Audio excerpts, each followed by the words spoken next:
The district in 1871.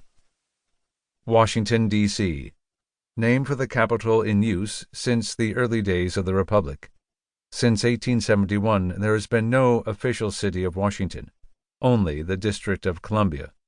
So the term has been both misleading and redundant for nearly 150 years. Introduction. Capital Movers. Washington is not the official capital of America. Maps include a place called Washington. Everyone refers to the seat of federal power as Washington, and the city's homegrown politicians, celebrities, and athletes all claim to hail from Washington. But according to the law, and law is very important in the capital, such a place doesn't exist. There is only the District of Columbia, and it's been that way for nearly a century and a half. A Washington city did exist once, though, and this older version of the capital, its lifespan from 1802 to 1871, is the primary subject of this book. But Washington City was always a misnomer. When that was its legal name in the 19th century, it was hardly a town, let alone a city. By the time it emerged as a city in the Gilded Age, Congress had abolished it and consolidated it into the District of Columbia. Thus, as with so much about the place in its early years, its planners even got the name wrong. Familiar origins.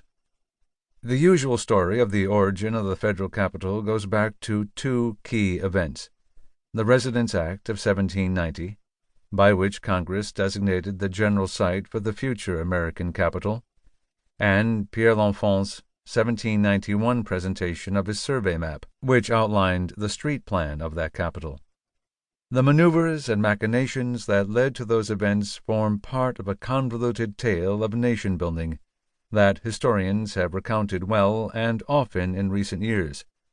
Political wrangling to choose a suitable site, contentious debates between surveyor and city commissioners, bureaucratic conflicts, and inevitable lawsuits. In a nutshell, the founders placed the national capital close to the geographical center of the country, but still in the South as a concession to Southern states in exchange for the federal assumption of state debt, most of which the Northern states held. However, the genesis of the idea of a federal capital began nearly a decade before L'Enfant presented his map.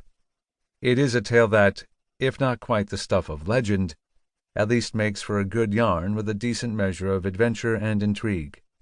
More importantly, it helps explain why Washington City, instead of Philadelphia or New York, became the U.S. capital, and why this new capital, far from a citadel of democracy, emerged as a fiefdom ruled by national politicians, and why its citizens were denied the right to vote for those politicians. The Intrigues of June. In the summer of 1783, all seemed to be going well for the fledgling American states in their fight for independence. The British Army still occupied New York City, but a peace treaty looked to be signed in a matter of months, and the nascent republic already had a functional legislature, burgeoning industries from timber harvesting to shipbuilding, and a fateful taste for westward expansion. So it was more than a little surprising that at this moment, when the states finally emerged triumphant from their 8-year struggle against their British overlords, the army of citizens who had done so much to defeat the Royal Army turned against its own leaders and held them captive at the point of bayonets. Discontent in the soldiers' ranks was nothing new. From 1779 to 1781, Pennsylvania militia members and soldiers engaged in periodic riots and mutinies over inadequate pay and unfair terms of service. In March 1783, Officer John Armstrong, Jr., an ally of General Horatio Gates, encouraged veteran soldiers not to disband until their demands for fair treatment were addressed. George Washington himself suppressed this challenge, which became known as the Newburgh Conspiracy, one of the most serious threats to civilian control of the army during the war. by personally stepping in to address